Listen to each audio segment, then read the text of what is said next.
El western es, junto al terror, el primer género en la historia del cine.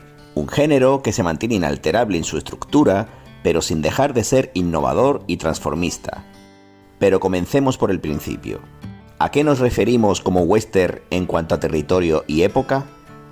El western es justo el espacio correspondiente situado entre el río Mississippi y el Océano Pacífico, y se extiende hasta Alaska por el norte y hasta México por el sur.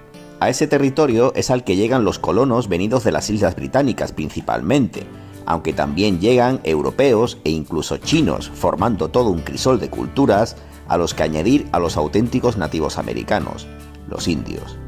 Todo esto desde el siglo XVI hasta finales del siglo XIX, justo cuando acaba la Guerra de Independencia de Estados Unidos. Aclarado el territorio, las personas y la época en la que todo esto transcurre, hagamos una cronología del western en el cine a lo largo de la historia. En 1903, con el cinematógrafo circulando como el gran invento de ocio para la nueva sociedad, ya tenemos el primer western como tal, Asalto y robo de un tren, un cortometraje de 11 minutos rodado en Nueva Jersey y con un argumento que será el característico del género: asalto al tren por unos bandidos, persecución del sheriff, captura del líder de la banda y recuperación del botín. Este corto lo tenéis gratis en YouTube por si queréis echarle un vistazo. El western atraviesa toda la historia del cine, evolucionando y alcanzando su época de mayor esplendor en las décadas 40 y 50, alrededor de unos 20 años donde el género alcanza su cenit cinematográfico. Aunque el largometraje pionero que establece las bases del género es de 1939, ya que hasta ese entonces nadie apostó por hacer western de calidad, y todo eran seriales para televisión, musicales de bajo presupuesto y cuentos para niños. En ese 1939, John Ford se atreve a dar el protagonismo absoluto a un jovencísimo y desconocido por aquel entonces John Wayne, cuyo nombre real era Marion Robert. Con esta cinta, La Diligencia, el western dio un salto de calidad con respecto a lo que se venía haciendo hasta entonces. John Ford y su Diligencia abrieron el camino para que autores de la talla de Raoul Walsh, Anthony Mann o Howard Hawks se atrevieran a hacer cintas del género con mucha calidad y presupuesto. Las primeras grandes joyas de estos años son Murieron con las botas puestas, de 1941, con Raoul Walsh en la dirección; El forajido, de 1943, dirigida por Howard Hughes; Duelo al sol, de 1946, con Kim Vidor tras las cámaras; Pasión de los fuertes, también de 1946, con John Ford en la silla de director; Río rojo, de 1948, dirigida por Howard Hawks; y para cerrar la década de los 40, Ford Apache, también de 1948, y La Legión Invencible, de 1949, ambas del maestro Ford, que junto a la cinta Río Grande, de 1950, forman la imprescindible trilogía de la caballería, en un tríptico que alaba y glorifica la vida militar de los soldados del 7º de caballería. Curiosamente, a esta trilogía se la conoce así por la crítica especializada, ya que el propio Ford no la concibió como tal. Entrando en los años 50, en plena época dorada del género, podemos disfrutar de los mejores actores y actrices de Hollywood a caballo, tales como Gary Cooper, Joan Crawford, Grace Kelly, Angie Dickinson, Henry Fonda, Glenn Ford, James Stewart, Errol Flynn, Burt Lancaster, Lee Marvin, Maureen O'Hara, Gregory Peck, Richard Widmark, Dean Martin y, por supuesto, el más mítico e icónico, el máximo exponente del western, John Wayne. Esta lista de estrellas dejaron su huella para siempre en el género en estas cintas que detallo a continuación: Winchester 73, 1950, de Anthony Mann; Tambores lejanos, 1951, de Raoul Walsh; Solo ante el peligro, 1952, de Fred Zinnemann; Raíces profundas, 1953, de George Stevens; Johnny Guitar, 1954, de Nicholas Ray; Apache, también de 1954, de Robert Aldrich; y Veracruz, del mismo año y mismo director; El hombre del Laramie, 1955, de Anthony Mann; Centauros del desierto, 1956, la obra cumbre de John Ford; 40 pistolas, 1957, de Samuel Fuller. El tren de las 3:10, también de 1957, de Delmer Daves. Horizontes de grandeza, 1958, de William Wyler. Y Río Bravo, 1959, de Howard Hawks. Con estas joyas abandonamos los dorados años 50, dejando poco a poco atrás el llamado western clásico, y adentrándonos en unos años 60, donde el género pasó a reconocerse como western crepuscular. Con la obra maestra de John Ford, El hombre que mató a Liberty Balance, rodada en blanco y negro y con decorados, algo raro en Ford, ya que siempre solía rodar en grandes espacios abiertos, se dio el pistoletazo de salida a un tipo de western donde ya no hay héroes, sino gente que intenta sobrevivir y adaptarse al futuro, que viene a acabar con la ley del más fuerte. De esta manera, Ford abrió en 1939 con La diligencia y cierra con El hombre que mató a Liberty Balance en 1962, el considerado western clásico. De esta década destacan Duelo en Alta Sierra, 1962, con unos protagonistas vencidos por el tiempo y recordando que cualquier tiempo pasado fue mejor. O Grupo Salvaje, 1969, donde unos bandidos llegan a México, donde hay incluso vehículos a motor, porque en el oeste americano ya no hay sitio para ellos. Ambas dirigidas por Sam Peckinpah. Mientras tanto, en Europa, más concretamente en Italia, un tal Sergio Leone crea un subgénero que traerá aire fresco al western. Con su maravillosa Por un puñado de dólares, nace el denominado Spaghetti Western en 1964.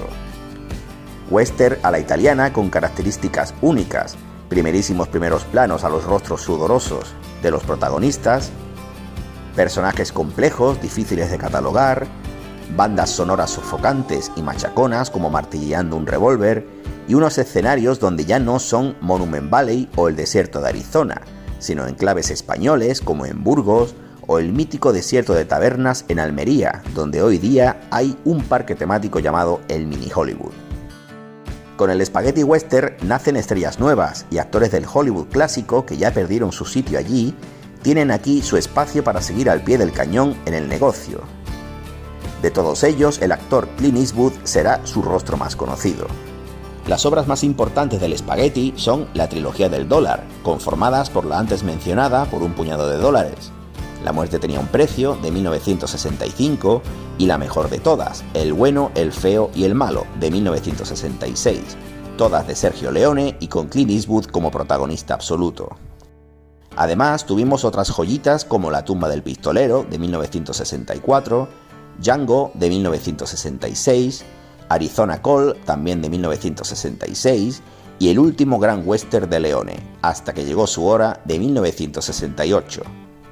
Una epopeya de casi 3 horas donde se gastó un enorme presupuesto, pero también fue un enorme éxito dándole de nuevo el estrellato al legendario Henry Fonda.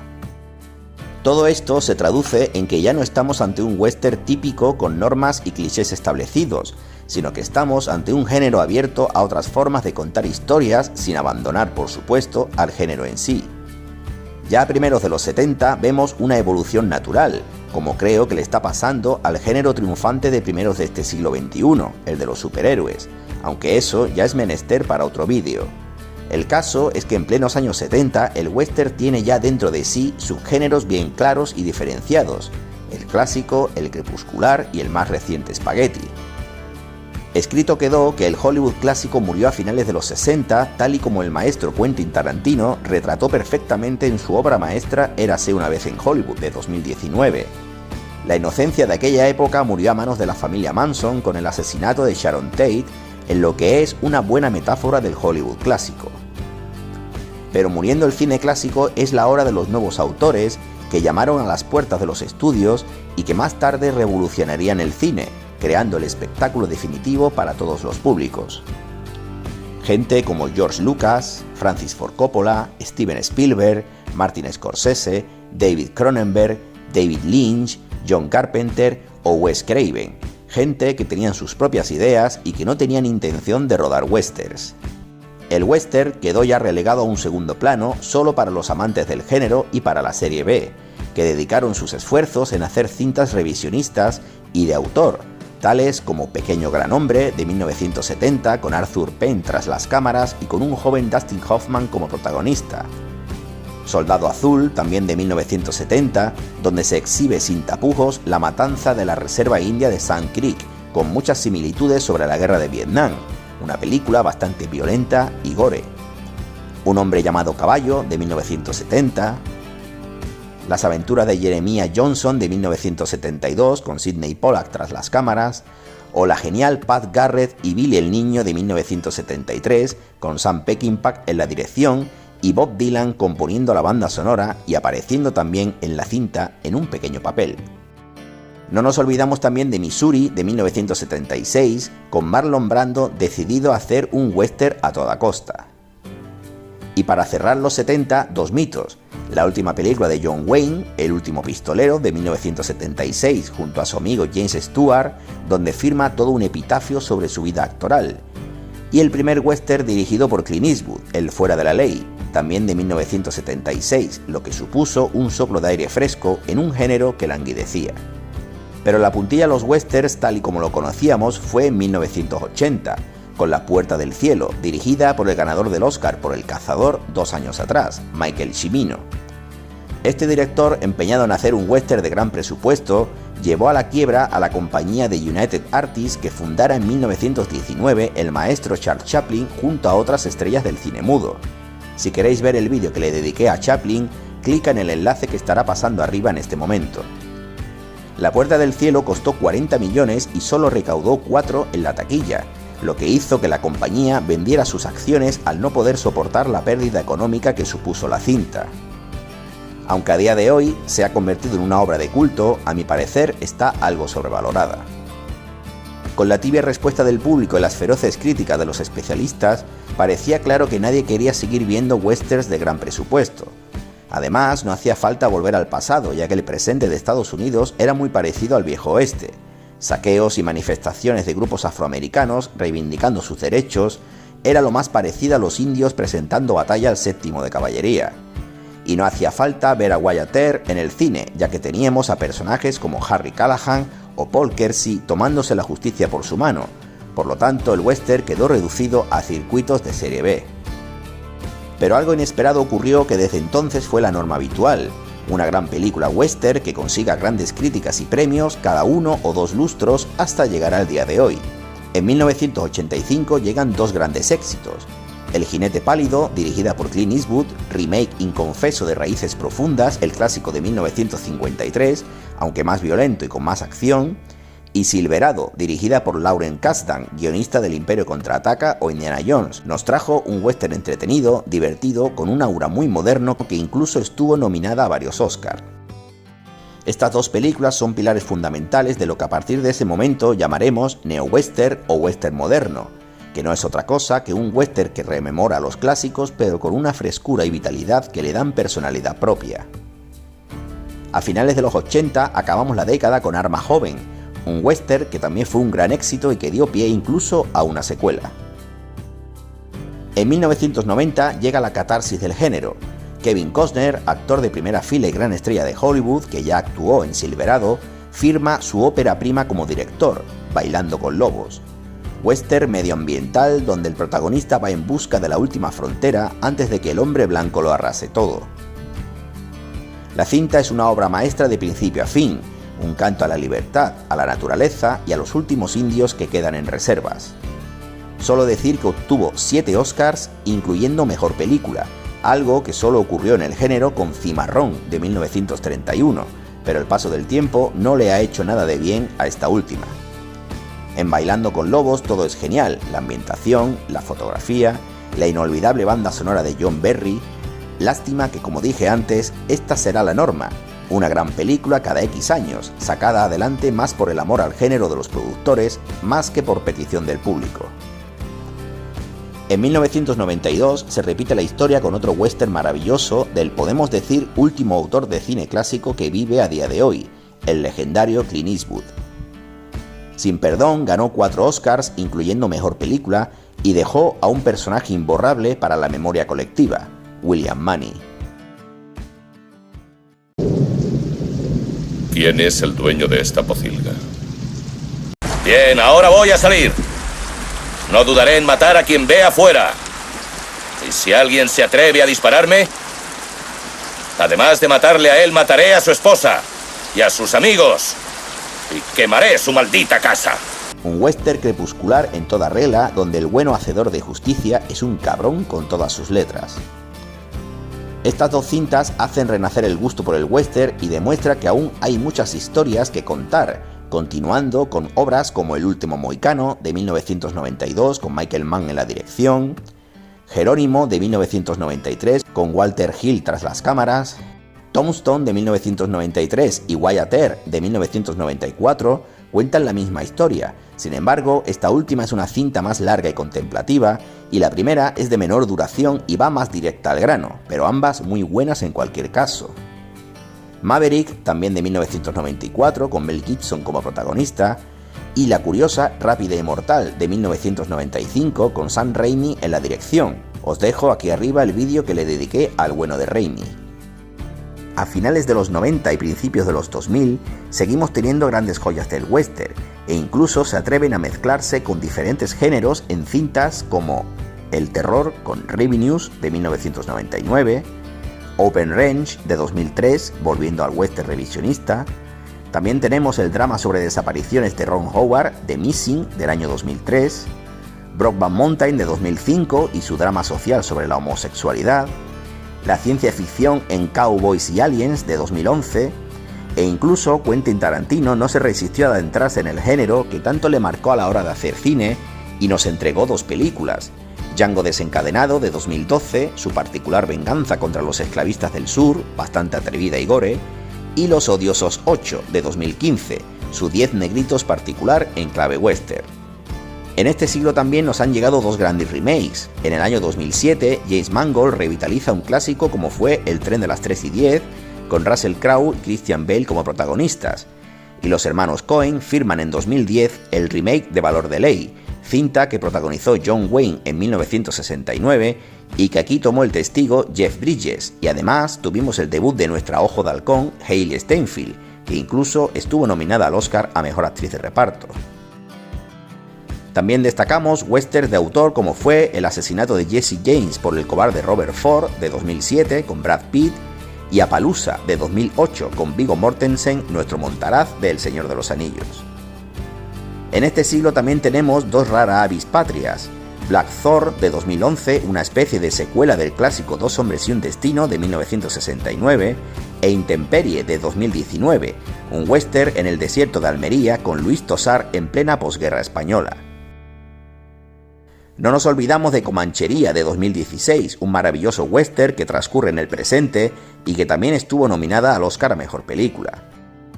Hoy en día la plataforma de streaming Netflix parece revitalizar el género y cada cierto tiempo nos regala algún western muy interesante, tales como Noticias del Gran Mundo, de 2020, con el siempre genial Tom Hanks, y El poder del perro, de 2021, con un espectacular Benedict Cumberbatch, que además este mismo año fue la cinta más nominada en los premios Oscar. También tuvimos Sin Piedad, de 2019, con Ethan Hawke, que tan de moda está últimamente. Y para terminar podemos también nombrar unas cuantas series que han elevado aún más el nivel y que nos hace ver que el género aún está muy vivo. Deadwood, de 2004, con 3 temporadas, Hatfields y McCoy, de 2012, con 1 temporada, y Yellowstone, estrenada en 2018 y aún vigente con 4 temporadas estrenadas, estas dos últimas protagonizadas por el eterno vaquero Kevin Costner. Este es el pasado y presente del western, del mito americano, del caballo, del indio, del vaquero, de los duelos, de la tierra y de la frontera. El horizonte está libre para crear y seguir tejiendo el camino a golpe de riendas y espuelas. A pesar de que el género sigue evolucionando, mantiene su personalidad y sus rasgos intactos.